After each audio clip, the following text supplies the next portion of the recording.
Madame, mademoiselle, monsieur, bonjour. Je suis très heureux de vous retrouver à notre émission La pensée et les hommes d'aujourd'hui et je vous remercie pour votre fidélité. Nos amis du Centre laïque de l'audiovisuel ont réalisé une interview d'une personnalité importante de la laïcité française en la personne de Caroline Fourest. Je les remercie pour cette émission reportage que je vous invite à découvrir maintenant.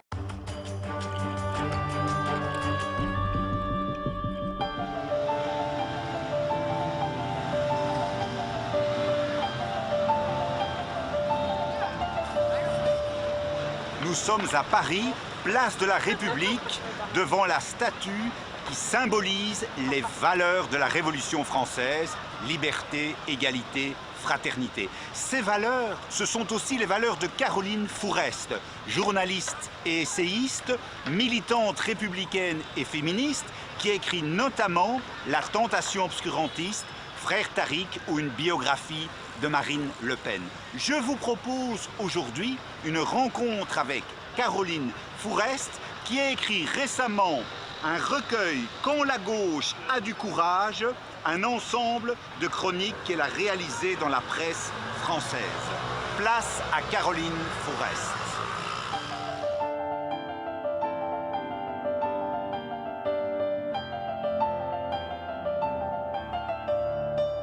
Caroline Fourest, j'aurais une première question sur base de l'ensemble des chroniques que vous avez publiées récemment et elle concerne évidemment la laïcité. Dans la première chronique de l'année 2008, vous écrivez « J'aimerais me montrer vigilante envers les confusions qui règnent cette fois dans le camp de la laïcité. Il y a des vrais et des faux amis de la laïcité ?» Oui, sinon ce serait trop simple. S'il n'y avait que des adversaires clairs et nets... D'abord, déjà, les adversaires de la laïcité ne sont jamais si ouvertement anti-laïques. Il faut beaucoup de travail pour les décrypter, parfois pour les démasquer, mais en plus, effectivement, il y a toujours de faux amis. Et en l'occurrence, ces dernières années, les faux amis ont commencé à augmenter, à être de plus en plus nombreux. Pour ce qui est de la France, par exemple, il y a des petits groupes qui se sont dits laïques, comme un site internet comme Riposte laïque, qui ne concerne pas beaucoup de monde, mais qui montre une tendance, et qui se sont mis à utiliser des termes qui en fait appelaient à la tradition française, expliquaient que, à soutenir par exemple une femme qui avait refusé son hôtel, en tout cas qui avait refusé à 2 clientes portant le voile, de porter le voile à l'intérieur de son hôtel, comme si elle était propriétaire d'une école publique, alors que ce sont des lieux très différents, et que autant j'ai soutenu, et j'en suis très fière, la loi qui protège l'école publique et des signes religieux, autant dans la rue, dans les commerces, c'est une autre histoire, c'est un autre espace de grande liberté. Et cette propriétaire, quand elle l'a fait, ça a été une histoire un peu importante qui a divisé le camp laïque en France, en tout cas ceux qui suivaient les affaires de près. On a vu quelques militants, on s'était beaucoup fait traiter d'islamophobes pendant des années parce qu'on avait soutenu cette loi sur les signes religieux. Et honnêtement, il y avait très peu de gens racistes parmi ceux qui étaient autour de nous. En tout cas, en militants, on était plutôt des militants de gauche, antiracistes et laïques.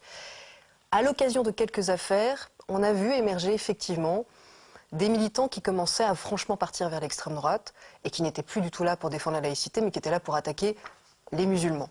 Et donc, très tôt, avec Henri Pénard-Ruiz, avec d'autres intellectuels laïques, on les a dénoncés, essayer voilà, pour faire cette clarification, pour dire non, on peut défendre la laïcité et absolument pas tolérer ce genre de dérive.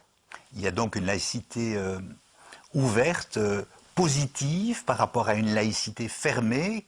Cette laïcité en évolution, elle vous inquiète? Alors non, là, les mots sont piégés parce qu'en fait... Précisez bien les mots, justement. Laïcité ouverte et laïcité positive, c'est un autre faux ami de la laïcité, qui n'est pas sur le même flanc, si vous voulez. Il y a des gens qui, au nom d'une laïcité dite ouverte et positive, en fait, défendent la tolérance de l'intégrisme, le fait que la liberté religieuse dépasse toutes les autres libertés et même les devoirs communs.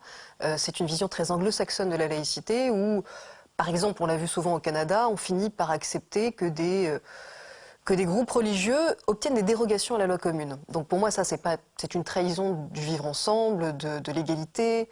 C'est même la source ensuite de tensions qui peuvent justement nourrir les autres faux amis dont je vous parlais tout à l'heure, qui sont ceux que moi j'appelle les partisans, c'est même pas des intransigeants la laïcité, pour moi ce sont tout simplement pas des laïcs, ce sont des gens qui utilisent le beau mot de laïcité pour recycler, renouveler un vieux fond de racisme anti-arabe qu'ils ont simplement fait muter en racisme anti-musulman. Ce sont des racistes, ce sont des gens d'extrême droite, ce sont des intolérants, ce ne sont pas des laïcs.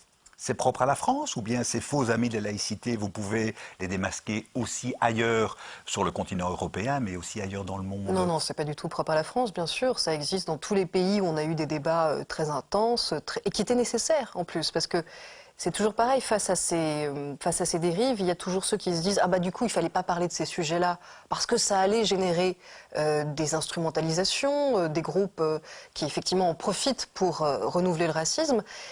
Ma position, même s'elle est un peu inconfortable parce que ça veut dire qu'on se fait attaquer de tous les côtés, a toujours été de dire non, il faut combattre à la fois les deux. Il faut combattre les intégristes et leurs idiots utiles, et il faut combattre les racistes et leurs idiots utiles. Et il faut essayer de tracer un chemin à la fois antiraciste et laïque, encore une fois, non pas en essayant de se mettre dans un trou et attendre que ça passe, et en se disant bah, surtout si nous ne parlons pas de ces sujets qui fâchent, eh bien il n'y aura aucune polémique et donc il n'y aura aucun problème.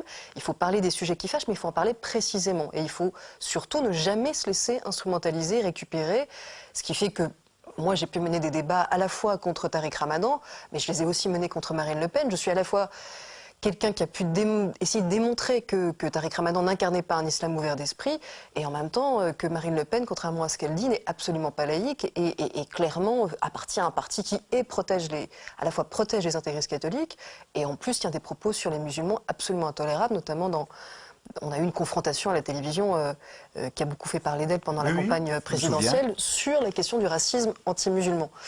Et je dis bien racisme anti-musulman, je n'utilise pas le mot d'islamophobie, parce qu'il est piégé, ce mot d'islamophobie, comme il ne veut pas dire phobie envers les musulmans, ce qui pour le coup désignerait sans aucune ambiguïté possible le racisme envers les musulmans que je souhaite combattre.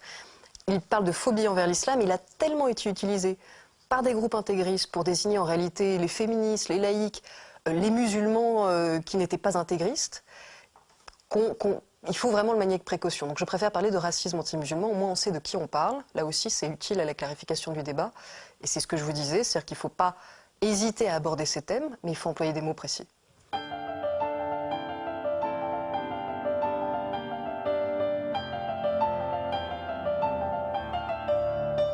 Dans une chronique de 2011, La gauche n'est plus laïque, point d'interrogation, vous citez la fameuse phrase d'Elisabeth Badinter, pour revenir à ce que vous disiez précédemment, Elisabeth Badinter qui disait « En dehors de Marine Le Pen, plus personne ne défend la laïcité ». Et puis, c'était une formule, évidemment, un peu provocatrice. Oui, c'est une formule un peu provocatrice qu'elle a d'ailleurs explicitée par la suite et qu'elle a corrigée, parce que ce qu'elle voulait dire, c'est que dans le débat public, on avait l'impression à un moment donné que seule Marine Le Pen osait mettre les pieds dans le plat sur ces questions-là.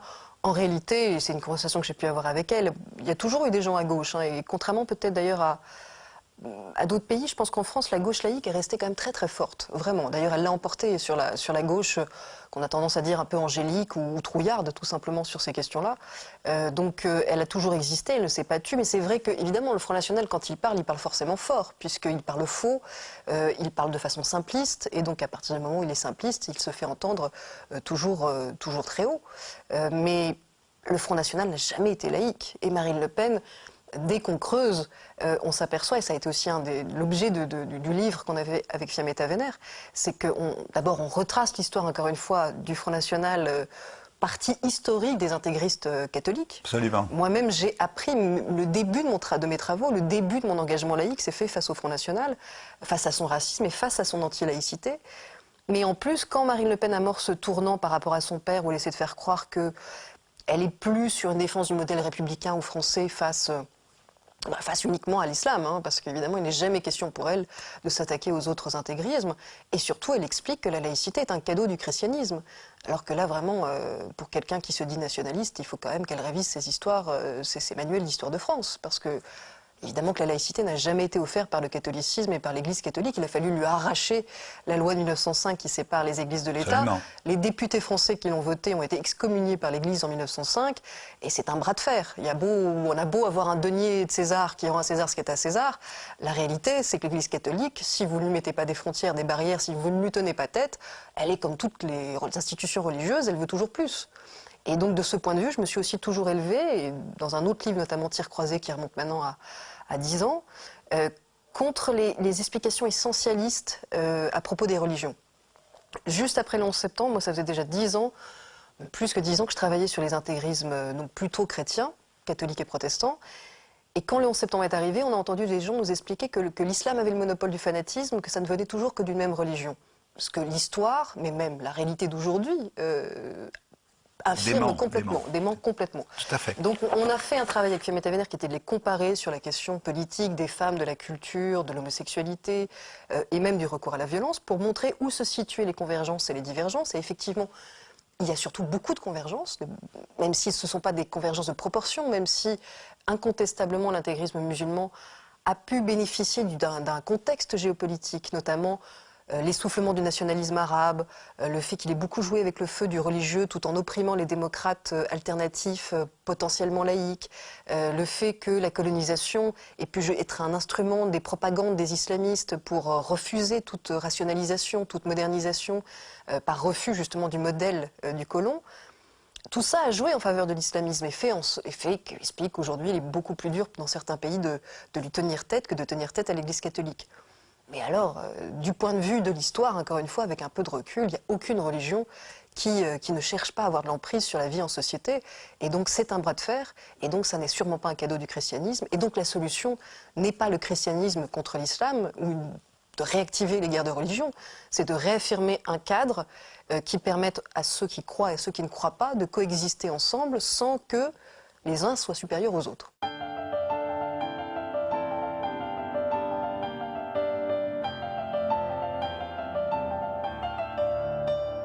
Vous avez écrit un très beau livre sur l'universalisme et sans vouloir être caricatural, comment peut-on développer, je dirais, cette idée sans tomber dans l'occidentalocentrisme, sans que ce soit une forme d'impérialisme intellectuel et culturel, voire de néocolonialisme?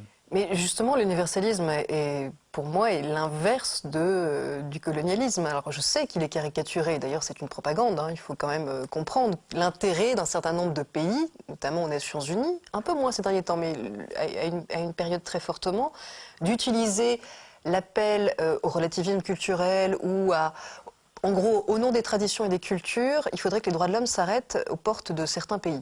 Comme si, je ne sais pas, des femmes ou des hommes nés plus au sud de la Méditerranée qu'au nord aimaient plus la torture, l'esclavage, le viol et n'avaient pas envie d'être traités dignement. Il faut se souvenir quand même qu'au départ de la Déclaration universelle de 1948, il y a quand même un élan des pays qui, bien sûr, sortent de la Seconde Guerre mondiale, mais qui vont vers la décolonisation et qui se servent de cette Déclaration universelle. Les mouvements indépendantistes se servent de cette Déclaration universelle pour justement dire aux colonisateurs, regardez, vous n'avez pas aimé l'occupation nazie, vous n'avez pas été humiliés en tant que peuple souverain, et vous vous permettez d'humilier d'autres peuples. Soyez cohérents. Les droits sont les mêmes pour tous, il n'y a pas des gens qui aiment la liberté et d'autres qui aiment l'esclavage, donc rendez-nous nos indépendances. Donc c'est ça l'universalisme, c'est ne pas regarder l'autre de façon exotique, comme je l'entends si souvent dans la bouche de gens qui se prétendent les meilleurs amis des musulmans et qui ont des discours sur l'islam, mais absolument dégoulinant paternalisme postcolonial pour le coup, qui considèrent qu'en gros, comme c'est une religion à leurs yeux plus arriérés que d'autres, il faudrait travailler avec les intégristes et les réactionnaires, les gens d'extrême droite au sein de cette religion, parce qu'au fond, ça correspond à ces gens-là. Enfin, j'ai vu des gens m'attaquer et me traiter d'islamophobe tenir ce genre de discours que je considère comme racistes et postcoloniaux. Mon universalisme à moi, l'universalisme que je défends n'est pas une uniformisation, n'est pas un occidentalisme, c'est simplement un désir d'égalité et d'indépendance et d'émancipation pour tous, sans frontières, autre que celle de la solidarité. Comment est-ce que vous expliquez alors que vous êtes, comme femme courageuse, puisque vous avez été l'objet de nombreuses polémiques, voire même, si j'ai bien vu, d'attaques de violence physique, comment est-ce que vous expliquez que votre discours, qui est extrêmement clair, extrêmement précis dans la sémantique, et soit aussi difficile, je dirais, à communiquer à la population, au peuple, au travers des médias? Il n'est pas difficile auprès de toute personne qui m'écoute de bonne foi. J'ai beaucoup d'adversaires, mais j'ai aussi beaucoup de soutien chez toute personne qui me lit ou m'écoute. Le problème, c'est qu'évidemment, il y a aussi des gens qui ne sont pas de bonne foi. Et en l'occurrence, il y a un certain nombre de propagandistes, de groupes intégristes, de groupes extrémistes, et je les ai à peu près tous critiqués ces dernières années, à peu près tous défiés. J'ai fait des documentaires sur les groupes d'extrême droite, les groupes islamistes, les groupes complotistes, qui sont les plus actifs sur Internet. Et donc, pour tous ces gens-là, je suis vraiment une bête noire. Et donc, comme ils sont très actifs sur Internet et que généralement, ils ont une force de frappe, une capacité à organiser des chaînes d'injures, à dupliquer les menaces, à se citer les uns les autres, évidemment, c'est une propagande qui finit par être très, très lourde, qui finit par se répercuter dans la vraie vie, puisqu'effectivement, pendant le mariage pour tous, j'ai été attaquée par des militants d'extrême droite plutôt catholiques, pas seulement, il y avait des païens aussi, mais aussi des militants d'extrême droite catholiques, rossés dans la rue. Mais ça n'empêchait pas qu'au même moment, des gens disaient « Ah ben elle s'attaque au catholicisme, celle-là, mais elle s'attaquerait jamais à l'islam ». Alors que 2 mois avant, je me faisais traiter d'islamophobe par des intégristes musulmans. Donc on est dans cette vie-là, dans ce débat public-là, où il faut quand même intégrer que Internet a permis le meilleur et le pire. Le meilleur est évidemment une liberté d'enquête, d'expression dont je profite aussi tous les jours, y compris pour me défendre.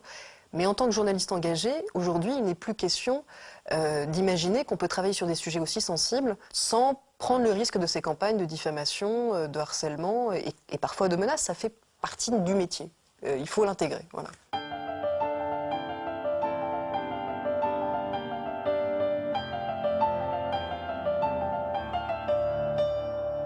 Votre livre de chronique balaie énormément de sujets, donc on n'a malheureusement pas le temps d'aborder le cas de la Grèce, toute l'analyse que vous faites de l'évolution de l'Europe. Je voulais vous poser quelques questions sur certaines situations plus précises. Quel est le regard aujourd'hui? Par exemple, vous avez un très beau texte sur ce qui se passe en Tunisie. Quel est le regard que vous portez aujourd'hui sur les entre guillemets, révolutions arabes en Égypte, en Tunisie? Moi, j'ai toujours soutenu le printemps arabe, les yeux ouverts. Et d'ailleurs, on peut le retrouver avec ces textes de l'époque. D'abord, en France, j'étais peut-être une des premières à dire, à l'époque où tout le monde disait ce sont des émeutes sociales, des émeutes de la faim.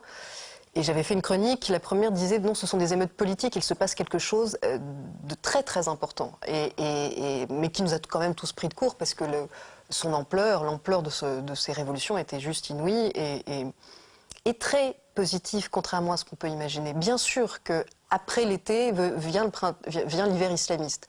Et on pouvait déjà le savoir. Dans un texte, au moment de la chute de Moubarak, où j'écris « Le mur du Caire doit tomber », je travaille depuis des années sur les frères musulmans, donc je n'imaginais pas une seconde que les frères musulmans n'allaient pas profiter de la chute de Moubarak.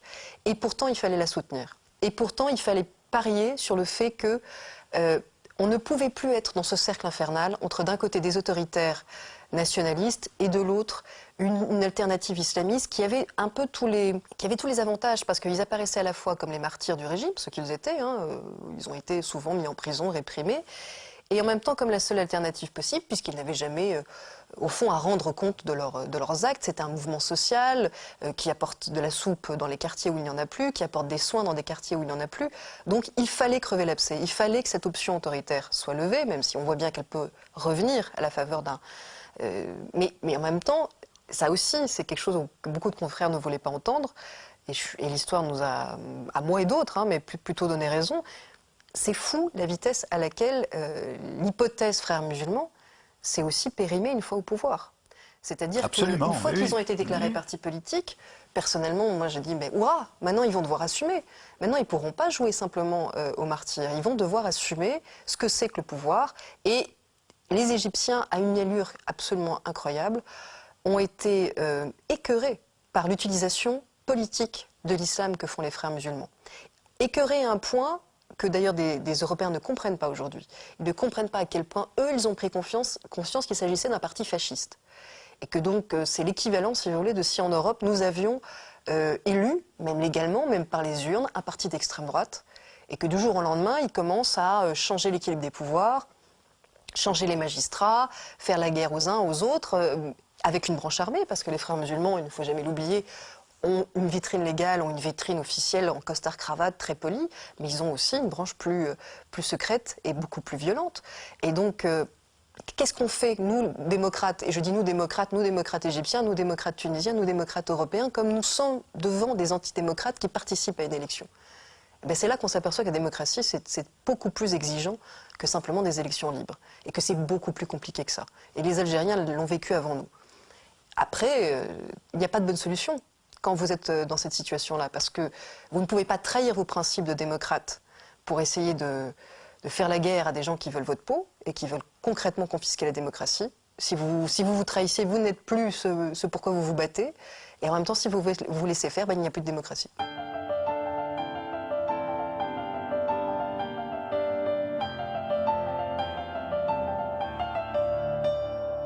Vous avez écrit une très belle chronique que vous avez intitulée « Porter l'enfant d'une autre ». Quel est le regard aujourd'hui, même si nous, on n'a pas eu en Belgique la même polémique autour du mariage pour tous et de la bioéthique, quel est le regard aujourd'hui? Quelle est votre philosophie en matière de bioéthique? C'est très triste à dire, mais le débat sur la gestation pour autrui est un débat extraterrestre. Aujourd'hui, on ne peut pas l'avoir qu'en compagnie de peut-être 3-4 martiens qui pensent à l'avenir. Mais non, en France, il est devenu totalement inaudible. D'abord, c'est un débat qui est refusé même beaucoup par des féministes, et je peux le comprendre au nom de la peur de l'exploitation du corps de l'autre, qui est une réalité. Mais c'est un débat qui, évidemment, après la démonstration de force des opposants au mariage pour tous, n'est absolument même pas envisageable. On a l'impression on se pense qu'on va finir brûlé au bûcher comme une sorcière si on peut oser dire, est-ce qu'on peut y réfléchir? Est-ce qu'on peut réfléchir au fait que, après tout, porter l'enfant d'une autre dans des conditions qui sont vraiment contractualisées, où tout est fait au niveau des garanties pour que ce ne soit pas justement un rapport de force sauvage, est-ce que c'est envisageable ou non? Moi, je n'ai pas de réponse dans l'absolu à ça, parce que je pense que les esprits ne sont honnêtement pas prêts pour qu'on ait un débat apaisé là-dessus. Mais simplement, je parlais de ces enfants qui ont été adoptés dans le cadre d'une gestation pour autrui et qui ont des problèmes de papier, voilà, concrètement. Donc, qu'est-ce qu'on fait ?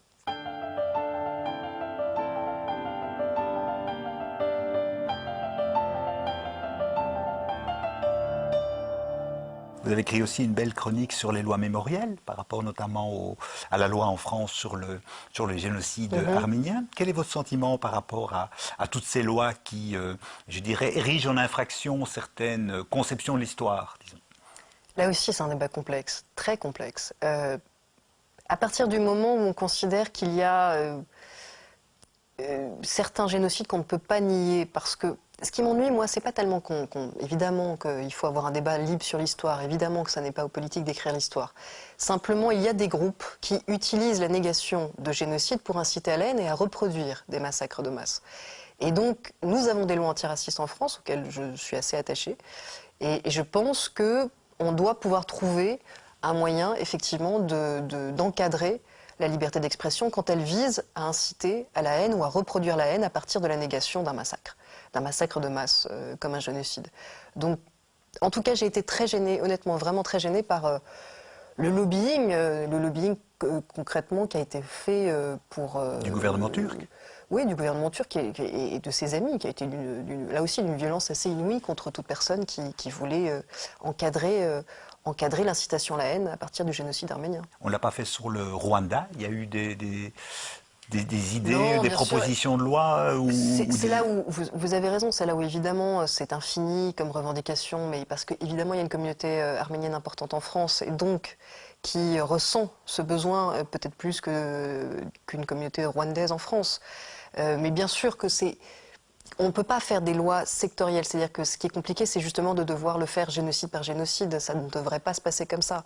Ça devrait être à l'intérieur d'une loi contre l'incitation à la haine qui existe déjà en France et qui, évidemment, ne doit pas concerner des débats d'historiens apaisés, calmes, de bonne foi, qui ne peut concerner que des groupes, encore une fois, cherchant à instrumentaliser ces sujets pour reproduire des stéréotypes mortifères. Donc c'est quand même des cas très particuliers. Et ça doit être fait avec des formulations les plus universelles possibles.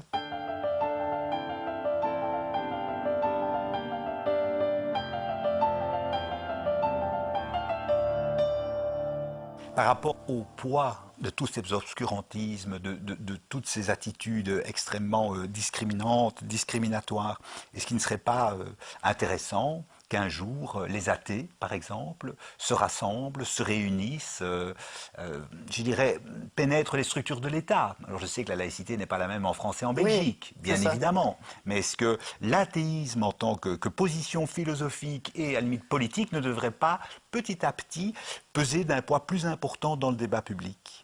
Vous avez raison. Moi, j'ai toujours pensé qu'il y avait des choses à échanger entre la France et la Belgique. Peut-être qu'on pourrait garder du modèle français le fait que la laïcité est plus un cadre qu'une philosophie. C'est-à-dire qu'elle ne concerne pas que ceux qui se revendiquent laïcs, elle concerne tout le monde en termes de gestion de nos rapports et de séparation du politique et du religieux de façon institutionnelle. Et en même temps, il y a une organisation philosophique en Belgique, une façon de défendre des philosophies alternatives qui manque peut-être. Peut-être qu'effectivement, en France, on s'est un peu habitué à ce qu'il y ait les religions et puis les autres, mais qui n'avaient pas à défendre leur vision du monde, qui pouvait être effectivement celle de l'athéisme. Je crois très certainement, mais je vais aller même plus loin, je pense qu'il nous faut des anti-religieux. Je ne suis pas de cette ligne-là, contrairement à ce que beaucoup de gens pensent. Quand vous dites qu'il vous faut des anti-religieux... Mais on a besoin de blasphémateurs, on a besoin de bouffeurs de curés, d'imams, de rabbins, on a besoin de gens qui aillent... Charlie Hebdo fait bien son travail. Mais voilà, mais je ne sais pas combien de temps Charlie Hebdo va tenir avec les associations qui se montent, parce qu'on avait déjà les intégristes catholiques qui portaient plainte pour racisme antichrétien chaque fois qu'ils font un dessin sur le pape.